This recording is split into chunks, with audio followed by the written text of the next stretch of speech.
Hello hello everyone, hi, welcome on Ekta की पाठशाला में आपका हार्दिक स्वागत है, हार्दिक अभिनंदन है। आज हम पढ़ेंगे हिमाचल प्रदेश का वो वाला भाग जिसे हमने अभी तक कवर नहीं किया है, राइट। यानी हिस्ट्री ऑफ हिमाचल प्रदेश, और हिस्ट्री ऑफ हिमाचल प्रदेश को हम कंप्लीटली कवर करेंगे, राइट। आई होप आपको ये जो सीरीज है हमारी हिस्ट्री ऑफ हिमाचल प्रदेश, साथ में हिमाचल प्रदेश शून्य से शिखर तक, ये आपको अच्छा लगेगा। चलिए शुरू करते हैं। हिमाचल प्रदेश की हिस्ट्री से शुरुआत करेंगे, राइट। हिस्ट्री हिमाचल प्रदेश की पढ़ने से पहले हमें ये तो पता होना चाहिए कि हिस्ट्री होती क्या है, तो हल्का सा इंट्रोडक्शन लेंगे हिस्ट्री का, राइट। हिस्ट्री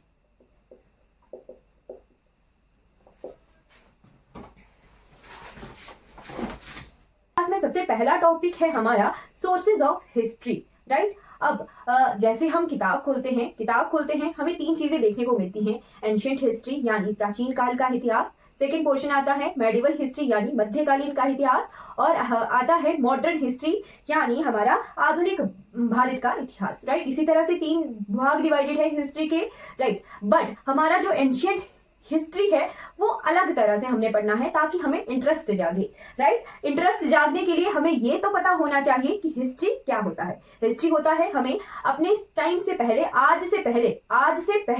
आज से पहले का जो भी जानकारी हमें मिलती हो किसी भी जरिए से, चाहे वो फिर हमारे कोई भी वे हो जिससे हमें आज से पहले की जानकारी मिले, वो हमें हिस्ट्री में ही काउंट होगा, राइट। यानी अभी से पहले, इस वक्त में बात कर रही हूँ, इस वक्त से पहले का सब कुछ हिस्ट्री में चला गया, राइट। अब हिस्ट्री के हमें सोर्सेज से पता लगता है, हमने अभी आज हम पढ़ रहे हैं कितने, कई हजार वर्ष पहले के बारे में पढ़ रहे हैं, राइट। तो कई हजार वर्ष पहले जिन्होंने किताबें लिखी हैं वो तो उस वक्त थे नहीं, है ना, तो उन्हें किसी जो सोर्स से जो है पता चला होगा कि हाँ उस वक्त जो है ये चीज हुई थी, राइट। यानी हिस्ट्री का हमें पता चलता है हिस्ट्री के सोर्सेज से, right. Sources of history,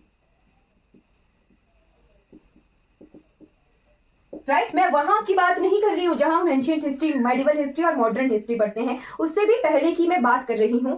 but उससे पहले की बात प्रेजेंट के थ्रू, कि हमें प्रेजेंट में कैसे पता चला कि उस वक्त क्या हुआ था, राइट। तो हमें पता चलता है सोर्सेज ऑफ हिस्ट्री यानी स्रोतों से। स्रोत क्या होते हैं? ऐतिहासिक स्रोत, राइट। ऐतिहासिक स्रोत जो है दो तरह के होते हैं। दो तरह के कैसे? एक हमें मिलता है लिटरेरी सोर्स। लिटरेरी सोर्स क्या हुआ? लिटरेरी सोर्स यानी हमारा जो लिखा हुआ सोर्स, ठीक है, यानी हमारा साहित्यिक,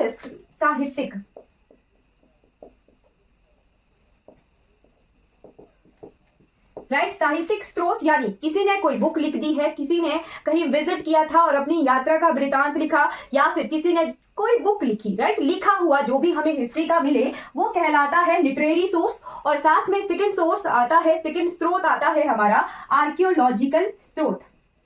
आर्कियोलॉजिकल सोर्स यानी हमारा पुरातात्विक स्रोत, ठीक है।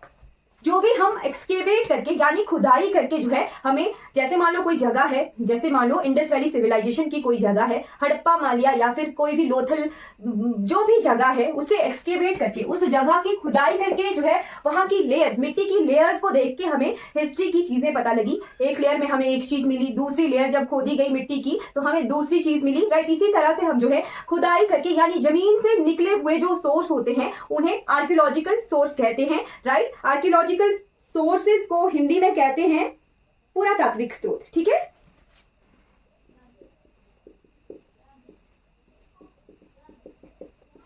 राइट। अब जो ये लिटरेरी सोर्स है और आर्कियोलॉजिकल स्रोत है, आर्कियोलॉजिकल स्रोत क्या हुए? जैसे मान लो कोई हथियार मिल गए, या फिर कोई बर्तन मिल गए, या फिर कोई मूर्तियां मिल गई, वो पुरातात्विक स्रोत हो गया, राइट। फिर अब हमें मिलती हैं शिलालेख, अभिलेख मिलते हैं, मैन्यूस्क्रिप्ट मिलती हैं, पांडुलिपि मिलती हैं, फिर जो है ताड़ के पत्तों पर लिखा हुआ मिलता है, तो वो कहलाती हैं इंस्क्रिप्शंस, राइट।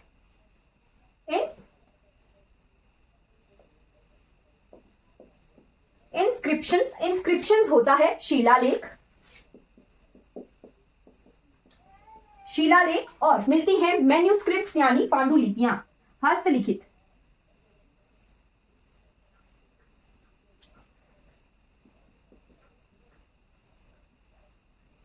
राइट, हाथ से लिखे हुए किताबों पे जो ताड़ के पत्तों पर लिखा हुआ, किताबों के अंदर है ना ताड़ के पत्ते हैं उनके पेजेस बना के जो है लिखा हुआ उस पर, या फिर कोई पेंटिंग्स भी हमें इस तरह की मिलती हैं तो वो मैन्यूस्क्रिप्ट्स होती हैं, और शिलालेख यानी पत्थरों पर लिखा हुआ। राइट, फिर कुछ एक जो है हमें जैसे मूर्तियों पर भी लिखा हुआ मिलता है। राइट, पिलर्स पर हमें अशोकास के पिलर्स मिले हैं। राइट, तो बहुत सारी चीजें लिखी हुई मिलती हैं। तो जो लिखी हुई चीजें मिली खुदाई करके ही मिली ना, खोदा गया उस जगह को प्रेजेंटली तो वो वहां थी नहीं, मतलब पत्थर का लिखा हुआ, पत्थर पर लिखा हुआ है, प्रेजेंटली तो वो सामने नहीं था, खोदा गया जमीन को, फिर हमें शिलालेख मिला। यानी जो हमारा इंस्क्रिप्शंस या मैन्यूस्क्रिप्ट्स होती हैं, शिलालेख होते हैं, वो लिटरेरी सोर्स भी होते हैं और पुरातात्विक स्रोत भी होते हैं। राइट राइट, ठीक है जी। जो शिलालेख होते हैं, शिलालेख और हस्तलिपियां होती हैं।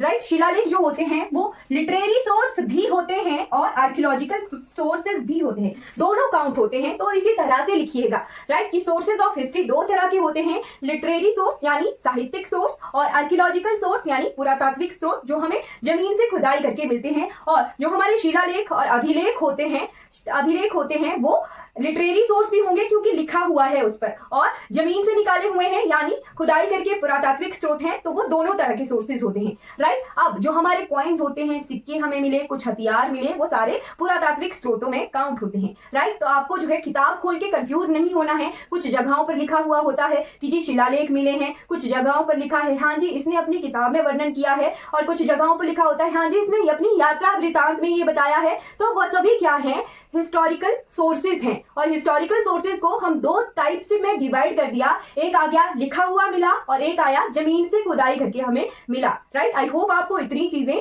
क्लियर हो गई होंगी, क्लियर हो गई हैं या नहीं क्लियर हुई हैं। किसी को कोई डाउट है तो साथ में पूछ लेना है। अब हम बढ़ चले हैं कि हमें जो है हिस्ट्री में कुछ एक पोर्शन, आज हम जो है हल्का सा इंट्रोडक्शन लेंगे, फिर हिमाचल प्रदेश के सोर्सेज में बढ़ जाएंगे।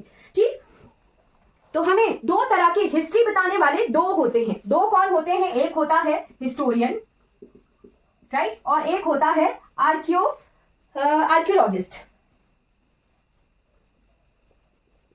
राइट, जो हिस्टोरियन होता है वो होता है हवा में बात करने वाला। ठीक है, हवा में बात करने वाला क्यों, क्योंकि वो क्या करता है, पॉइंट्स को कनेक्ट करता है। राइट, कि हाँ इस वक्त ये हुआ था, इस वक्त ये हुआ था, तो हाँ जी ये हुआ होगा। फिलोसफर की तरह हिस्टोरियन बात करते हैं, और आर्कियोलॉजिस्ट जो होते हैं वो प्रैक्टिकल चीजों पे बात करते हैं। प्रैक्टिकल क्यों, क्योंकि उन्होंने जो है प्रैक्टिकली जमीन से निकाली है कोई चीज, और हाँ उस बेसिस पर फिर वो बात करते हैं कि हाँ जी ये चीजें हैं। तो हिस्ट्री बताने वाले दो टाइप्स के होते हैं। एक होता है हिस्टोरियन जो लिटरेरी काम करता है, किताबी काम करता है। राइट, जो जैसे हिस्ट्री में जिसने एमए कर ली फिर पीएचडी कर ली, ठीक, फिलोसफर बन गए हिस्ट्री के। ठीक, वो किताबी बातें करते हैं, हवा में बातें करते हैं, कुछ चीजें पढ़ेंगे, किताबें पढ़ेंगे, और किताबों से ही वो फिर हिस्ट्री को बताते हैं। अब मैं आपको बताऊंगी कि हिस्ट्री जो एंशिएंट, मेडिवल और मॉडर्न है, उससे पहले भी हमारी एंशिएंट हिस्ट्री तीन भागों में डिवाइडेड है। राइट, हम पढ़ते हैं किताब में प्रागैतिहासिक, है ना, प्री हिस्ट्री, प्रोटो हिस्ट्री, तो वो भी मैं आपको बताती हूँ कि इन शब्दों के मतलब क्या है। ठीक है, चलिए ये आपने नोट कर लिया होगा। अब आ जाते हैं प्री हिस्ट्री, प्रोटो हिस्ट्री की तरफ कि प्री हिस्ट्री क्या होता है, प्रोटो हिस्ट्री क्या होता है। राइट,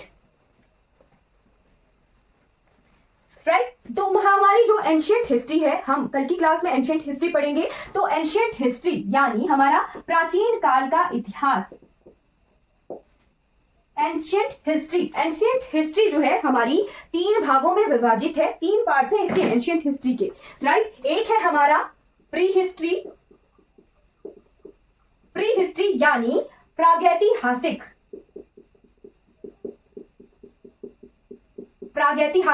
और फिर है प्रोटो हिस्ट्री यानी अद्याऐतिहासिक, और फिर आ जाती है हिस्ट्री। राइट, इन सभी चीजों में डिफरेंस है। इतिहास जहां से हम पढ़ते हैं, राइट, इतिहास से हम पढ़ते हैं। राइट, बट हमें किताबों में कुछ जगह प्री हिस्ट्री भी लिखा हुआ मिलेगा, प्रोटो हिस्ट्री भी लिखा हुआ मिलेगा। अब इनमें डिफरेंस क्या है, डिफरेंस पता होना चाहिए, तभी हमें पता लगेगा। राइट, तो प्रागैतिहासिक वो पीरियड होता है जहां पे हमें कोई रिटन एविडेंस अवेलेबल नहीं है। ठीक, लिखिएगा कि नो रिटन एविडेंस। उस वक्त का हमें कोई भी रिटन एविडेंस किसी भी किताब में वर्णन नहीं मिलता है प्रागैतिहासिक काल का। उसका जो है हम किस तरह से वर्णन करते हैं, तो हमें जो है आर्कियोलॉजी से जो है चीजें मिली हैं उस वक्त की, तभी हम जो है उस चीज के बारे में कह सकते हैं। एक तरह से फिलॉसफी का ही काम है प्रागैतिहासिक काल के बारे में बताना, राइट, कि हाँ ये हो सकता है वाला भी जो है ये पॉसिबिलिटी है कि हमें आर्कियोलॉजिकल सोर्सेज मिले हैं, पुरातात्विक सोर्सेज मिले हैं, और उन्हीं के बेसिस पर ही हम हिस्ट्री के बारे में बताते हैं प्रागैतिहासिक काल का, राइट। तो प्रागैतिहासिक काल में कौन सा वाला पोर्शन आता है, तो हमने पढ़ा है पाषाण काल, राइट। पाषाण काल हम पढ़ते हैं स्टोन एज।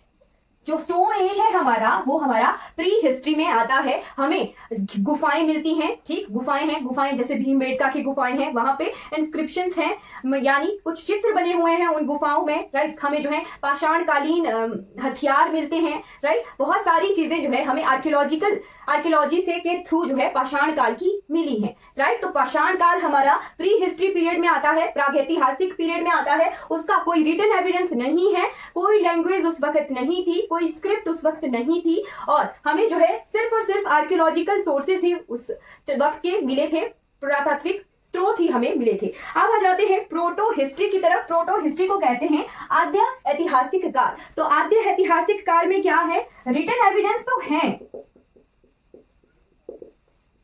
राइट, लिपियां हैं, उस वक्त की लिपि है यानी स्क्रिप्ट, लिपि को कहते हैं स्क्रिप्ट। तो स्क्रिप्ट तो है, बट हम जो है उस स्क्रिप्ट को पढ़ नहीं पाए हैं अभी तक जो है उस वक्त की प्रोटो हिस्ट्री की लिपि को हम नहीं पढ़ पाए हैं। तो कौन सा ऐसा टाइम पीरियड है जो प्रोटो हिस्ट्री में आता है? प्रोटो हिस्ट्री में आती है हमारी IVC यानी इंडस वैली सिविलाइजेशन, यानी सिंधु घाटी सभ्यता,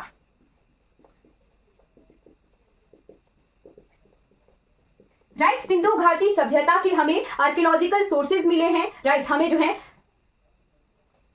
हाँ जी, सिंधु घाटी सभ्यता जो है हमें प्रोटो हिस्ट्री की मिली है। उस वक्त के हमें रिटन एविडेंस भी मिले हैं, आर्कियोलॉजिकल सोर्सेज भी मिले हैं।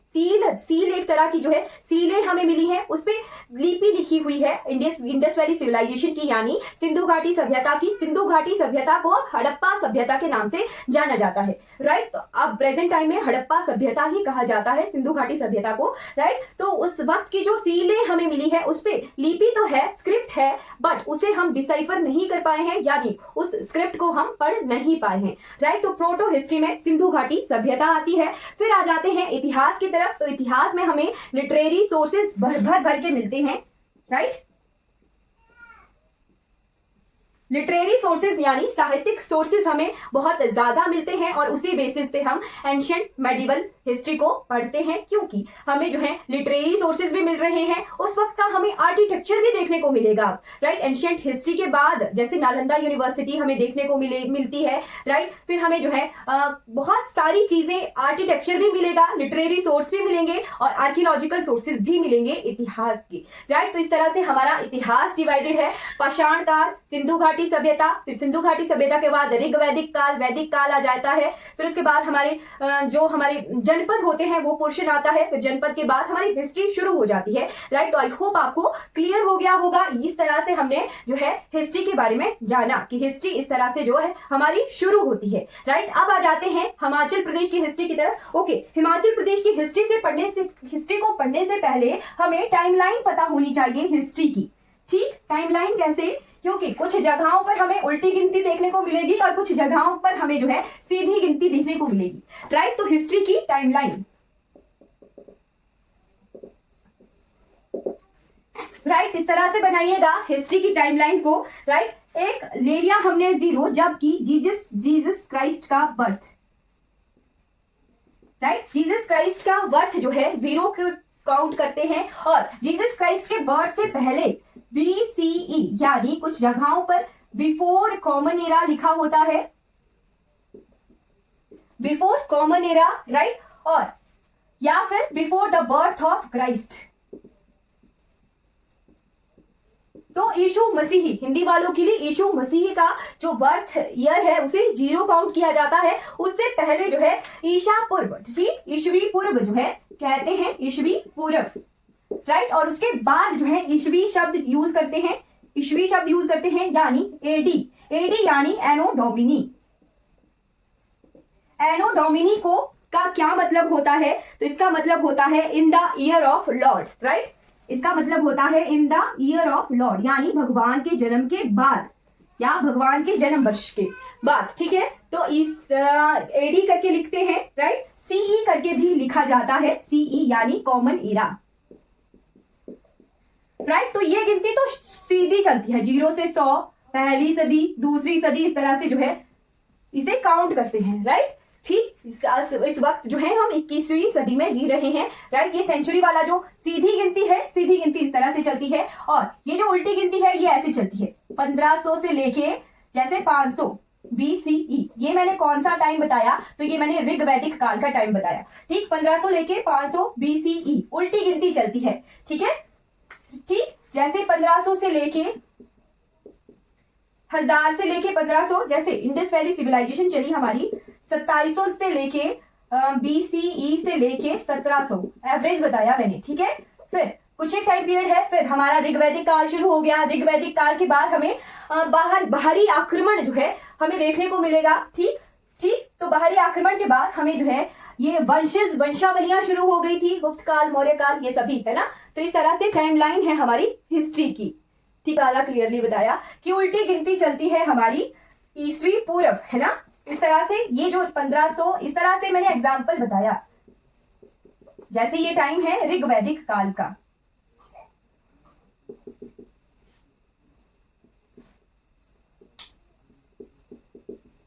राइट। तो इस तरह से उल्टी गिनती चलती है, और ये ईस्वी जो है सीधी गिनती चलती है। हिस्टोरिकल सोर्सेज की तरफ, यानी हिमाचल प्रदेश के हिस्टोरिकल सोर्सेज, ठीक है।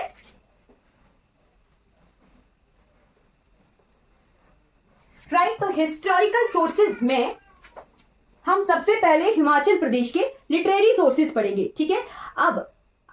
अब जैसे में हमने इतना पढ़ा तो इससे क्लियर हो गया होगा, जब अगर मैंने यहीं से शुरू करती तो कंफ्यूजन रहना था कि लिटरेरी सोर्स क्या हो गया, ये आर्कियोलॉजिकल सोर्सेज क्या हो गया। बट हमने पढ़ लिया, क्लियर कर लिया कि हाँ ये लिटरेरी सोर्स होंगे, ये आर्कियोलॉजिकल सोर्सेज होंगे, राइट। तो शुरू करते हैं अब हिमाचल प्रदेश के लिटरेरी सोर्सेज। लिटरेरी सोर्सेज यानी साहित्यिक सोर्सेज के बारे में हम पढ़ेंगे, ठीक है। साहित्यिक स्रोत, राइट। हिमाचल प्रदेश के साहित्यिक स्रोत यानी हिमाचल प्रदेश का वर्णन हमें कहां कहां मिलता है, तो वो लिखिएगा, हिमाचल प्रदेश का वर्णन हमें कहां कहां मिलता है, ठीक। तो सबसे पहले हमें ऋग्वेद में वर्णन मिलता है। ऋग्वेद में हमें जो है वर्णन मिलता है हिमाचल प्रदेश का। ऋग्वेद में कैसे? तो ऋग्वेद में हमें सांबर और आर्य राजा का युद्ध का वर्णन मिल रहा है, ठीक। उनके युद्ध के बारे में उस वक्त वर्णन है। फिर 10 राजाओं का युद्ध, 10 राज्य युद्ध कहते हैं जिसे, उसका भी वर्णन हमें ऋग्वेद में मिलता है। तो ऋग्वेद सबसे इंपॉर्टेंट लिटरेरी सोर्स होता है हिमाचल प्रदेश का साहित्यिक स्रोत, ठीक। फिर उसके बाद सेकंड सोर्स आपने लिटरेरी सोर्स लिखना है, दैट इज पुराण। पुराणों में भी जो है हिमाचल प्रदेश का वर्णन मिलता है। तो कौन कौन से पुराण ऐसे हैं जिनमें हिमाचल प्रदेश का वर्णन मिलेगा? हिमाचल प्रदेश का वर्णन मिलता है हमें विष्णु पुराण में। विष्णु पुराण के बाद मार्कंडेय पुराण, 18 पुराण है, ठीक है।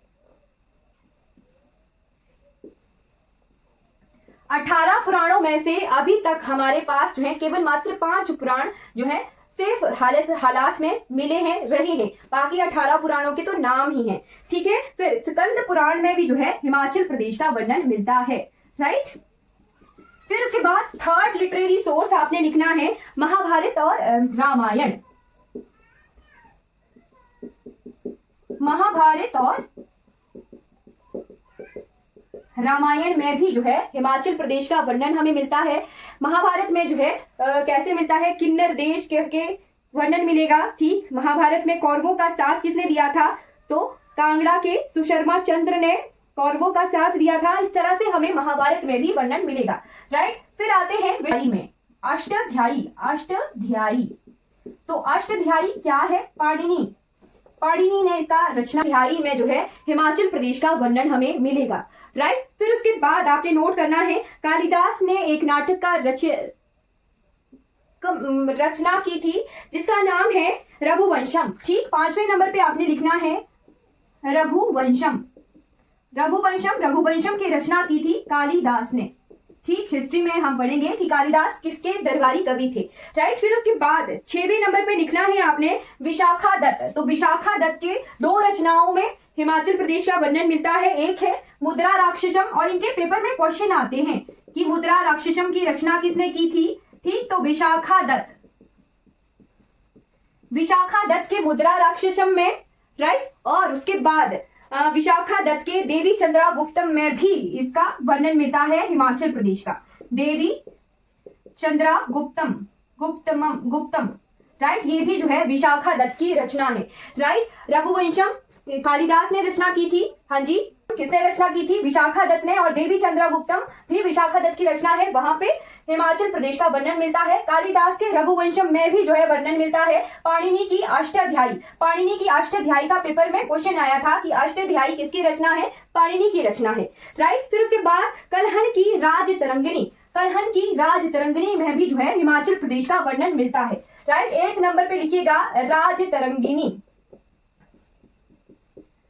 राजतरंगिनी किसके द्वारा रचित है, कलहन, ठीक है, कलहन।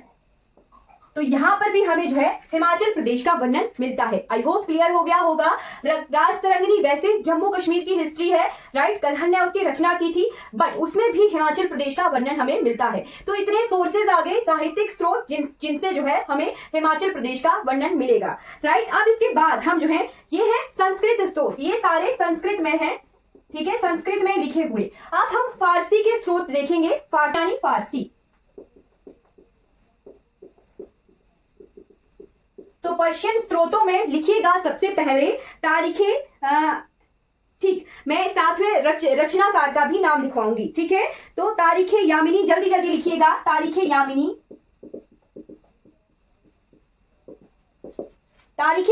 या अभिवस सियार की ये रचना है ख्वांदमीर के लिए, राइट।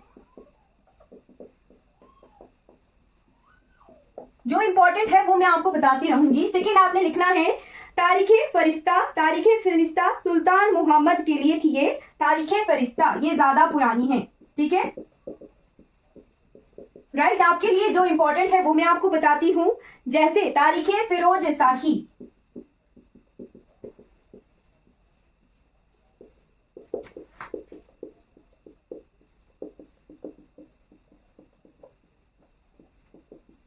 तो तारीख है फिरोज शाह तुगलक ने कब हिमाचल प्रदेश पर आक्रमण किया था, लगभग 30 किया था, उसमें सफल नहीं हुए थे।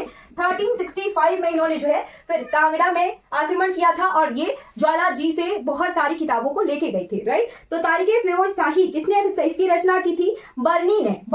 मैं अगर क्लियर नहीं हूं तो कोई बात नहीं, हम इसके बारे में पढ़ेंगे, राइट। बर्नी ने इसकी रचना की थी, बर्नी ने। और जब फिरोज शाह तुगलक ने नागरकोट किले पर आक्रमण किया था उस वक्त की ये बात है, ठीक। तो तारीखे फिरोज शाही में हिमाचल प्रदेश का वर्णन मिलता है नागरकोट किले का, ठीक। उसके बाद तारीखे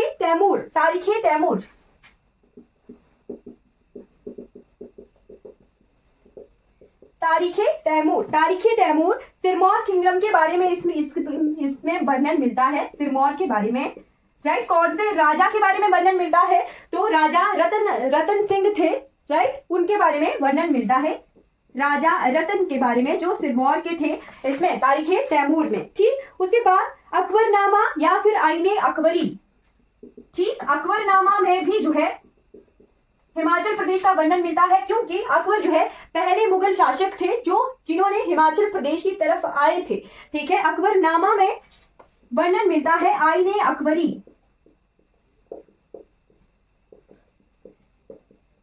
आईने अकबरी में भी इनका वर्णन मिलता है हिमाचल प्रदेश का। अबुल फजल ने इनकी रचना की थी, अबुल फजल,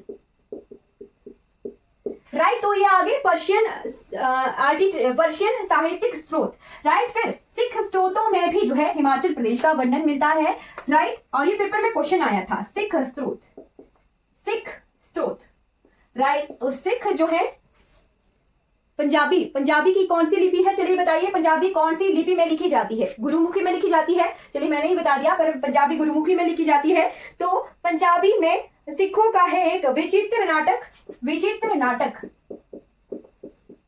किसके बारे में है, विचित्र नाटक। तो विचित्र नाटक में भी हिमाचल प्रदेश का वर्णन मिलता है, और साथ में साथ में गुरु विलास में भी हिमाचल प्रदेश का वर्णन मिलता है, राइट। सेकंड, गुरु ग्रंथ साहिब में भी हिमाचल प्रदेश का वर्णन मिलता है, ठीक है। तो ये आगे हमारे सिख धर्म के स्रोत हैं जिनमें हिमाचल प्रदेश का वर्णन मिलता है, राइट। आई होप आपको literary sources of Himachal Pradesh clear हो गए होंगे, यानी हिमाचल प्रदेश के साहित्यिक स्रोत, ठीक। जिन भी साहित्यिक स्रोतों में हिमाचल प्रदेश का वर्णन मिलता है वो आपको मैंने मैक्सिमम कवर करवा लिए हैं, राइट। आई होप क्लियर हो गया होगा। अब साथ में लिटरेरी सोर्सेज के साथ हम यात्रा वृतांत पढ़ेंगे। यात्रा वृतांत यानी ट्रैवल, राइट। किसी ने अपनी ट्रैवल हिस्ट्री लिखी हो, राइट। तो ट्रैवल हिस्ट्री सबसे फेमस है टॉलोमी की, राइट।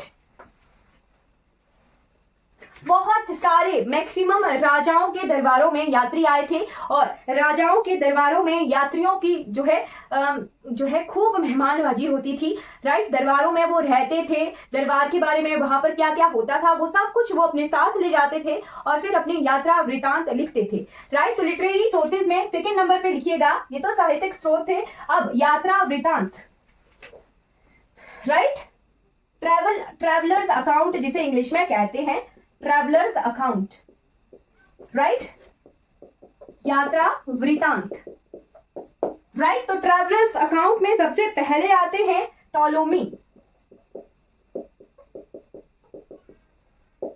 राइट। टॉलोमी ने जो है किस में अपना वर्णन दिया है, तो टॉलोमी ने जो है अपने वृतांत की सेकेंड सीई में आए थे, यानी सेकेंड सेंचुरी में ही आए थे, राइट। इन्हें कहा विजिट किया था, तो कुलिंदो। जब भारतवर्ष में 16 जनपद थे, ठीक है, तब हिमाचल प्रदेश में 4 जनपद थे। मैं आपको वो भी बताऊंगी, 4 जनपद हिमाचल प्रदेश के अपने, राइट। मुख्य जो 16 जनपद थे उनमें से 4 जनपद हमारे हिमाचल प्रदेश में भी देखने को मिलेंगे। कुलिंद, तो कुलिंदों की इन्होंने रचना की थी, उसमें इन्होंने अपने यात्रा वृतांत के बारे में बताया था, राइट। फिर सेकेंड आते हैं हुएन सांग, हिंदी वाले खुद लिखिएगा हुएन सांग, ठीक है। PSANG लिखा जाता है इंग्लिश में, ठीक। हुएन सांग कब आए थे, तो हर्षवर्धन के पीरियड में ही आए थे। हर्षवर्धन के पीरियड में आए थे, राइट। 630 से 644 AD के बीच में ये रहे थे हर्षवर्धन के दरबार में, ठीक। और हर्षवर्धन के दरबार में ये रहे थे। चाइनीज ट्रैवलर थे ये, ठीक है, चीनी यात्री थे, राइट। साथ में इन्होंने कहा किस किस के बारे में वर्णन दिया है, तो इन्होंने डिस्क्राइब किया है जालंधर, कुल्लू के बाद इन्होंने श्रुघन करके पुराना जगह है हिमाचल प्रदेश की, उसके बारे में बताया है, राइट। फिर है अलबरूनी, तो अलबरूनी के बारे में हमने पढ़ा भी अभी। अलबरूनी ने जो है महमूद गजनबी के 1030 AD में इन्होंने महमूद गजनबी ने कहां आक्रमण किया था, तो कांगड़ा पर आक्रमण किया था। कितनी बार आक्रमण किया था, तो 17 बार आक्रमण किया था, ठीक। तो महमूद गजनबी के आक्रमणों के बारे में बताया है अलबरूनी ने, ठीक। उसके बाद जहांगीर के टाइम में आए थे विलियम फिंच, राइट।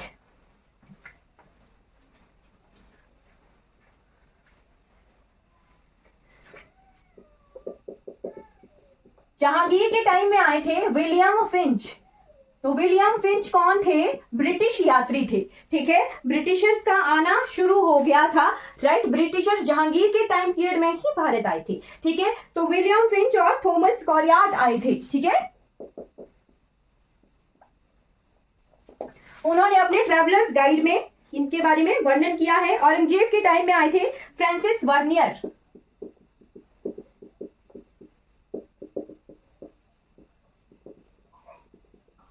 ओके। चलिए इनके बारे में बताना रहने देती हूं। महाराजा संसार चंद, तो महाराजा संसार चंद के बारे में लिखिएगा। महाराजा संसार चंद के दरबार में आए थे एक यात्री जिनका नाम था George forester.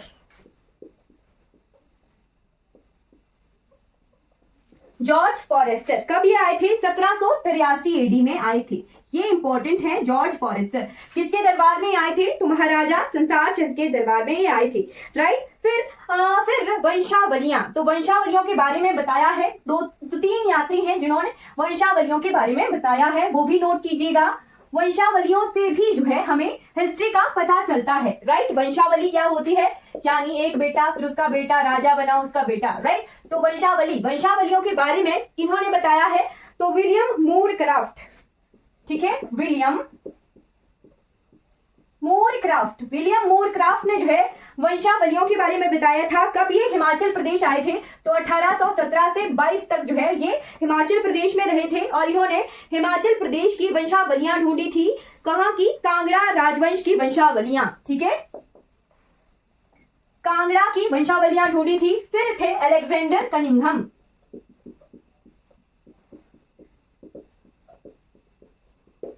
Right, Alexander Cunningham. तो अलेक्जेंडर कनिंघम में कहां की वंशावलियां ढूंढी थी? अलेक्जेंडर कनिंघम ये 1817 से 22 के बीच में रहे थे और ये 1820-22 2 साल रहे थे, ठीक। अलेक्जेंडर कनिंघम ने कहां की वंशावलियों के बारे में बताया था? तो अलेक्जेंडर कनिंघम ने कांगड़ा, मंडी के बाद चंबा,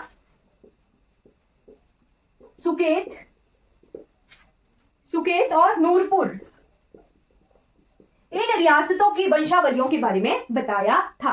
आई होप आपको क्लियर हो गया होगा, राइट। वंशावलियां क्या होती हैं? तो जैसे एक वंश के वंशावली, यानी एक तरह से इन्होंने लिटरेली ही बताया कि हाँ ये वंशावलियां हैं, राइट। आई होप क्लियर हो गया होगा। वंशावलियों का वर्णन हमें और कहाँ मिलता है? तो पाणिनि की अष्टाध्यायी में हमें और वर्णन वंशावली का मिलता है। ये भी जो है एक तरह से हमें है, ठीक है, ठीक। आई होप क्लियर हो गया होगा आपको। अब हम जो है आज की क्लास में बहुत हैवी हो जाएगा, राइट। तो हमने literary sources of Himachal Pradesh को कंप्लीटली कवर कर दिया है, राइट। फारसी साहित्य में तारीखे फरिश्ता भी आपने नोट करना है, वो भी फिरोज शाह तुगलक के बारे में है। हाँ, मैंने बता दिया है उसके बारे में। चलिए, लिटरेरी सोर्सेज को हमने कंप्लीटली कवर कर लिया है, साहित्यिक स्रोतों को, ठीक। अब इन्हीं साहित्यिक स्रोतों से हम हिमाचल प्रदेश की हिस्ट्री पढ़ेंगे। रियासतें हमें कहाँ से मिली हैं? तो ये वंशावलियों से ही हमें रियासतों के बारे में ज्यादा जानकारियां। अगर ये वीडियो आपको अच्छी लगी हो तो लाइक कीजिएगा, सब्सक्राइब कीजिएगा मेरे चैनल को और दूसरों तक इन वीडियोस को जरूर पहुंचाइएगा। Thank you so much for watching this class.